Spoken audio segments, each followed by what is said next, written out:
नमस्कार, प्रखर गूंज न्यूज डेस्क पर आप सभी का हार्दिक स्वागत है। मैं शाहना परवीन शान। जानते हैं क्या है खबर। स्वतंत्रता आंदोलन के महानतम नेताओं में से एक बाबा साहेब भीमराव अंबेडकर। आज की हमारी खास पेशकश बाबा साहेब भीमराव अंबेडकर। कुमार कृष्णन जी की यह रिपोर्ट। भारत बाबा साहेब भीमराव अंबेडकर जी की जयंती मना रहा है। 14 अप्रैल के दिन भीमराव जी का जन्म एक छोटे से गांव महू, जो कि वर्तमान में मध्य प्रदेश में है, के पूर्ववर्ती अस्पृश्य परिवार में हुआ था। वास्तव में बाबा साहेब अंबेडकर के जीवन और कार्यों के बारे में व्यापक अनुसंधान, अध्ययन और लेखन हो चुका है। आज हम बाबा साहेब को स्वतंत्रता आंदोलन के महानतम नेताओं में से एक के रूप में देखते हैं, जो न केवल एक क्रांतिकारी राजनीतिक कार्यकर्ता के रूप में महान थे, बल्कि शैक्षिक दृष्टि से एक महान बुद्धिजीवी भी थे। बाबा साहेब नेताओं की उस श्रेणी से संबद्ध थे जिन्होंने ऐसे विशिष्ट कार्य किए जिनके बारे में बहुत कुछ लिखा जा सकता है, बल्कि उन्होंने स्वयं भी उपयोगी विषयों पर व्यापक लेखन किया, जो भावी पीढ़ियों के लिए पढ़ने योग्य है। जाने माने समकालीन इतिहासकार रामकृष्ण गुहा ने अपनी पुस्तकों में से एक पुस्तक मेकर्स ऑफ मॉडर्न इंडिया यानी कि आधुनिक भारत के निर्माता में बाबा साहेब को आधुनिक भारत के निर्माताओं की अग्रणी पंक्ति में रखा है, जिनका जीवन एक समान रूप से असाधारण बुद्धिमत्ता और राजनीतिक नेतृत्व की अभिव्यक्ति है। एक जाने माने अर्थशास्त्री, सामाजिक चिंतन और राज्यसभा सदस्य नरेंद्र जाधव ने 6 खंडों और 2 संस्करणों क्रमशः अंबेडकर स्पीक्स और अंबेडकर राइट्स में अंबेडकर के भाषणों और लेखकों को अलग अलग संकलित एवं प्रकाशित किया है। जाधव ने अंबेडकर को एक महान बुद्धिजीवी की संज्ञा दी है। बाबा साहिब बहुआयामी व्यक्तित्व के धनी थे। अर्थशास्त्र, समाजशास्त्र, मानव विज्ञान और राजनीति जैसे अधिसंख्य विषयों में उनकी विद्वता ने उनमें एक प्रणीय भावना पैदा की, जिसके चलते वे किसी विषय में किसी से कम नहीं थे।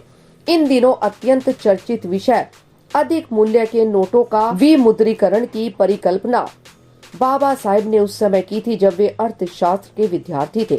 उनकी शाश्वत विरासत को किसी एक समुदाय, राजनीति, विचार या दर्शन तक सीमित करके देखना वास्तव में उनके प्रति गंभीर अपकार है। जिन पुरुषों और महिलाओं ने भारत के संविधान का प्रारूप तैयार किया, वे अत्यंत कल्पनाशील और दूरदर्शी थे।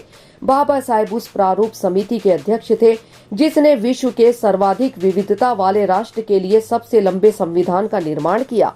यह संविधान दुनिया की आबादी के 6ठे हिस्से के वर्तमान और भविष्य को प्रभावित करता है। आप इस बात का सिर्फ अनुमान ही लगा सकते हैं कि आर्थिक और लोकतांत्रिक विकास का समावेशी मॉडल तैयार करने के लिए कितनी अनुकरणीय बुद्धिमत्ता की आवश्यकता पड़ी होगी। बाबा साहेब ने कहा था, पिछड़े वर्गों को यह एहसास हो गया है कि आखिरकार शिक्षा सबसे बड़ा भौतिक लाभ है जिसके लिए वे संघर्ष कर सकते हैं। हम भौतिक लाभों की अनदेखी कर सकते हैं, लेकिन पूरी मात्रा में सर्वोच्च शिक्षा का लाभ उठाने के अधिकार और अवसर को नहीं भुला सकते।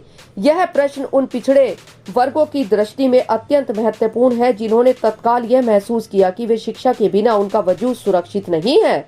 शिक्षा पर बल देने के मामले में बाबा साहेब कोलंबिया यूनिवर्सिटी के अपने प्राचार्य जॉन डेवी से अत्यंत प्रभावित थे। बाबा साहेब अपनी बौद्धिक सफलताओं का श्रेय अक्सर प्रोफेसर जॉन डेवी को प्रदान करते थे। प्रोफेसर जॉन डेवी एक अमेरिकी दार्शनिक, मनोवैज्ञानिक और संभवतः एक सर्वोत्कृष्ट शिक्षा सुधारक थे।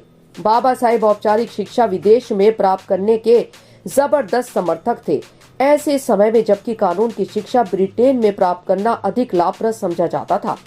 बाबा साहेब ने शाश्वत मानवीय मूल्यों के प्रति आस्था व्यक्त करते हुए कोलंबिया विश्वविद्यालय में जाने का निर्णय किया। उन्होंने अमेरिकी रेलवे के अर्थशास्त्र से लेकर अमेरिकी इतिहास तक विविध पाठ्यक्रमों का अध्ययन किया। डॉक्टर अंबेडकर ने म्यांमार रेलवे वर्कर्स सम्मेलन में 1938 में कहा था कि शिक्षा से अधिक महत्वपूर्ण चरित्र है। मुझे यह देखकर दुख होता है कि युवा धर्म के प्रति उदासीन हो रहे हैं। धर्म एक नशा नहीं है, जैसा कि कुछ लोगों का कहना है। मेरे भीतर जो अच्छाई है या मेरी शिक्षा से समाज को जो लाभ हो सकता है, मैं उसे अपने भीतर की धार्मिक भावना के रूप में देखता हूँ। हमें यह समझना चाहिए कि महीनों और वर्षों तक आत्म मंथन करने के बाद उन्होंने एक धर्म का चयन किया जो उनके पैतृक धर्म के करीब था। दुनिया भर के धार्मिक प्रमुखों और वैचारिक नेताओं ने उनके समक्ष ऐसे आकर्षक प्रस्ताव पेश किए जिन्हें ठुकराना वास्तव में कठिन था। उनके व्यक्तित्व के सांस्कृतिक और आध्यात्मिक पक्ष को समझना और विश्लेषित करना अत्यंत कठिन है। एकता में उनकी अटूट आस्था थी, जिसका अनुमान उनके इस कथन से लगाया जा सकता है, जातीय रूप से सभी लोग विजातीय हैं। यह संस्कृति की एकता है जो सजातीयता का आधार है। मैं इसे अनिवार्य समझते हुए यह कह सकता हूं कि कोई ऐसा देश नहीं है जो सांस्कृतिक एकता के संदर्भ में भारतीय प्रायद्वीप का विरोधी हो। भारत की विदेश नीति को आकार प्रदान करने में उनके योगदान की कूटनीतिक समुदाय द्वारा अक्सर अनदेखी की जाती है।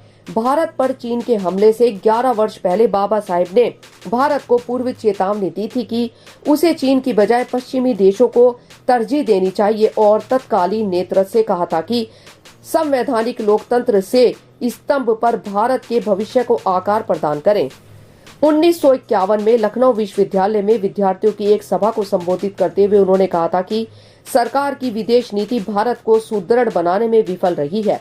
भारत संयुक्त राष्ट्र सुरक्षा परिषद में स्थायी सीट क्यों न हासिल करे, इस प्रधानमंत्री ने इसके लिए क्यों नहीं प्रयास किया। भारत को संसदीय लोकतंत्र और मार्क्सवादी तानाशाही के बीच एक का चयन करते हुए अंतिम निष्कर्ष पर पहुंचना चाहिए। चीन के संदर्भ में अम्बेडकर तिब्बत नीति से पूर्णतः असहमत थे। उन्होंने कहा था कि यदि माओ का पंचशील में कोई विश्वास है तो उन्हें अपने देश में बौद्ध धर्मावलंबियों के साथ निश्चित रूप से पृथक व्यवहार करना चाहिए। राजनीति में पंचशील के लिए कोई स्थान नहीं है। अंबेडकर ने लीग ऑफ डेमोक्रेसीज को अवांछित बताया। उन्होंने कहा, क्या आप संसदीय सरकार चाहते हैं? यदि आप ऐसा चाहते हैं तो आपको उन देशों को मित्र बनाना चाहिए जो संसदीय सरकार रखते हैं।